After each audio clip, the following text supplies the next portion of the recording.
ये क्वेश्चन है पैराग्राफ का। पहले क्या होता था, पहले जब पैसेज आता था ना, तो पैसेज हमेशा होता था या तो कम्युनिकेशन से रिलेटेड, यानी कि आपका ग्रामेटिकल कुछ हो जाता था, कंपोजिशन या कुछ ऐसा आता था। बट अभी के जो पैराग्राफ्स आ रहे हैं, जो पैसेज आ रहे हैं, वो बहुत ही मतलब इंफॉर्मेटिव है। And it can also help in your paper two, अगर आपका पेपर टू किसी ऐसा पेपर टू से रिलेट करता है जो आपकी हिस्ट्री से रिलेट कर रहा है, ठीक है, यानी कि आर्कियोलॉजी, एंथ्रोपोलॉजी, हिस्ट्री, ये जिनके सब्जेक्ट्स हैं उनके लिए पैसेज भी बहुत बहुत ज़्यादा इंप्रेसिव है। जैसे ये वाला पैसेज है, मैं पैसेज यहाँ सॉल्व नहीं करूंगी, आपको ये पैसेज रीड करना है, मैंने यहाँ पर दे दिया है। आप इसे मतलब पाउज कर करके रीड करके और उसके बाद इसके क्वेश्चन आंसर खुद से सॉल्व करेंगे, क्योंकि ये प्रैक्टिस भी बहुत ज़रूरी है। ठीक है, इसका एक इजी मेथड ये है कि आप अगर सारे क्वेश्चंस को पहले रीड करें और उसके बाद आप पैसेज सॉल्व करेंगे तो बहुत ही इजीली आप अपना पैसेज कर पाएंगे। ठीक है, चलिए अब नेक्स्ट क्वेश्चन आता है। ये आपका पैसेज मैं आपको दिखा देती हूँ। इसमें कितने क्वेश्चन है, 11 to 15 तक आपके क्वेश्चंस जो इससे रिलेटेड है। Now we are doing question number 16। Question number 16 कह रहा है which of the following message is less likely to be misunderstood और मिसइंटरप्रेटेड ड्यू टू कल्चरल और linguistic background of the receiver of the message.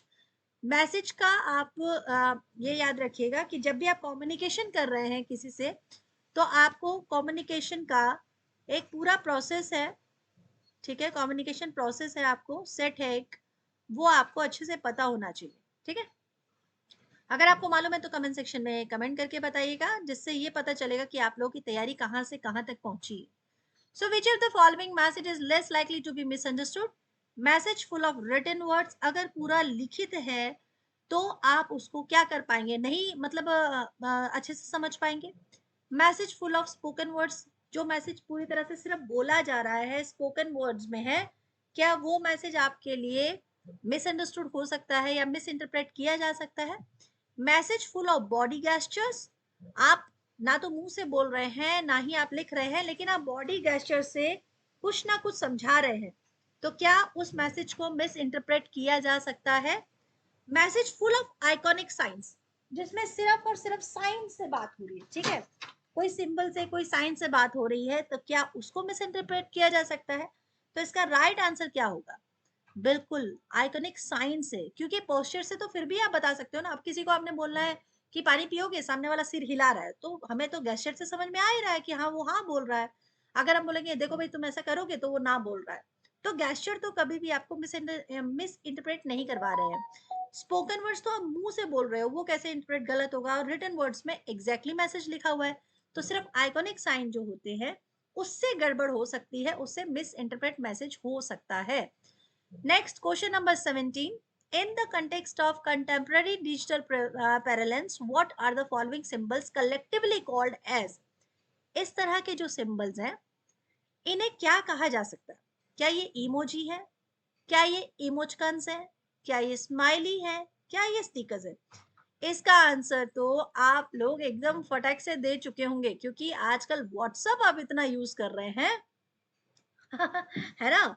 तो WhatsApp आप use कर रहे हैं, आपको अच्छे से मालूम है कि ये साइन क्या है, क्योंकि इमोजी तो नहीं है, स्माइली भी ये नहीं है, स्टिकर्स ये नहीं है, तो ये क्या है, ये इमोट कौन है। ठीक है, अब समझ में आया। चलिए question number 18। In the context of non verbal communication identify the incorrect statement. Non verbal communication, पहले अगर आप क्वेश्चन नहीं समझोगे तो यू विल नॉट बी, मतलब it's not possible to give answer in a right way, because you have to understand the question first। ठीक है, non verbal communication को कैसे आप आइडेंटिफाई करोगे, आपको ये इसमें इनकरेक्ट स्टेटमेंट बताना है। क्वेश्चन ध्यान से पढ़ना, आपको करेक्ट स्टेटमेंट नहीं इनकरेक्ट स्टेटमेंट बताना है। ठीक है जी, तो इनकरेक्ट क्या हो सकता है, silence is a means of communication, शांत रहना एक तरह का कम्युनिकेशन है। Non-verbal cues and message are easy to control. Non-verbal messages are culture sensitive and relative.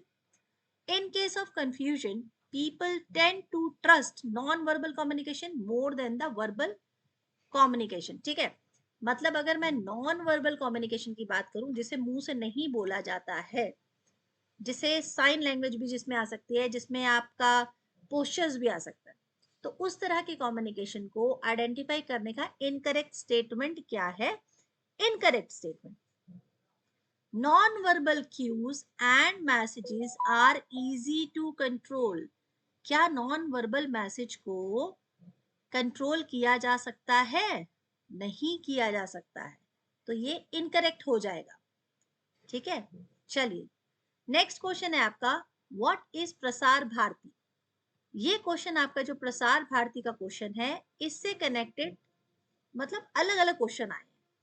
इसका टेन्योर, कब ये मतलब प्रसार भारती चैनल आया था, ये क्या है। ठीक है, तो यहाँ पर पूछा गया व्हाट इज प्रसार भारती, तो it is the national level news channel under Doordarshan.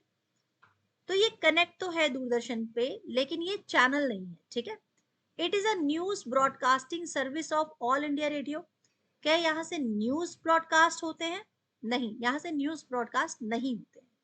It is the association of private broadcaster और इंडिया, तो बिल्कुल भी नहीं है, क्योंकि प्रसार भारती गवर्नमेंट से रिलेट करता है, प्राइवेट से नहीं। It is India state own public broadcaster, जी हाँ, ये स्टेट ओन पब्लिक ब्रॉडकास्टर है। ठीक है, प्रसार भारती जो है इसके बारे में आपको जानकारी होना बहुत जरूरी है, क्योंकि प्रसार भारती आपका एक तो बहुत पुराना है। ठीक है, और इसके बारे में इंफॉर्मेशन इसलिए भी जरूरी है क्योंकि हमारे एग्जामिनेशंस में ये आता रहता है। ठीक है, ये स्टेट ओन पब्लिक ब्रॉडकास्टर तो है ही, लेकिन इसका हेडक्वार्टर कहाँ है ये भी आ सकता है। ठीक है, इसका एचओ किधर है बताइए? हेडक्वार्टर इसका कहाँ है? दिल्ली में है। Okay, enormous set of body है और एक्ट ऑफ पार्लियामेंट से कंप्राइज की गई है, तो ये सारी चीजें आपको याद रखना चाहिए। फिलहाल इसके सीईओ कौन है? इसके सीईओ हैं गौरव द्विवेदी। ठीक है, गौरव द्विवेदी। तो ये सारी चीजें आपको अच्छे से याद रखनी है। आकाशवाणी जो है ये मतलब ब्रॉडकास्टिंग और जो टेलीविजन ब्रॉडकास्टिंग और आकाशवाणी जो है चैनल, उससे कनेक्ट करता है। ठीक है, क्लियर? प्रसार भारती से रिलेट सारे आपको आंसर मिल चुके हैं। ओके, चलिए अब आता है क्वेश्चन नंबर 20, आज के वीडियो का last question. Which of the following elements is facilitated with much more in a communicative? देखिए, कम्युनिकेशन ना बहुत इंपॉर्टेंट चैप्टर है, इजी है, बट क्वेश्चन इसी में से कई बार ऐसे मतलब घुमा के दिया जा सकता है। तो which of the following element is facilitated much more in a communicative situation where in teacher and students are sitting together in a circular manner facing each other? Circular manner facing each other किस तरह के elements है जो communicative situations पैदा कर सकते हैं अगर इस तरह से सर्कुलर वे में बैठे हो? ठीक है, effectiveness of the content of teaching, इस तरह से जो कंटेंट ऑफ टीचिंग है वो बहुत ज्यादा इफेक्टिवनेस हो सकती है उसमें। Teachers power to control every student, teacher जो है इजीली सबको कंट्रोल कर सकता है अगर सेंटर में टीचर बैठा है और सामने सब ऐसे सर्कुलर पोजीशन में सब बैठे हुए हैं। डिसिप्लिन अमंग्स द स्टूडेंट, इससे डिसिप्लिन आएगा। Level of interaction between the students, now communication is successful if you have a very good interaction, है ना? तो कम्युनिकेशन आपकी सक्सेसफुल तब होगी जब लेवल ऑफ इंटरेक्शन होगा अच्छा। ठीक है, अगर ट्रेडिशनल वे में टीचर यहाँ बैठा है और यहाँ पर सब जगह टेबल लगे हुए हैं तो टीचर सब तक नहीं पहुंच पाते।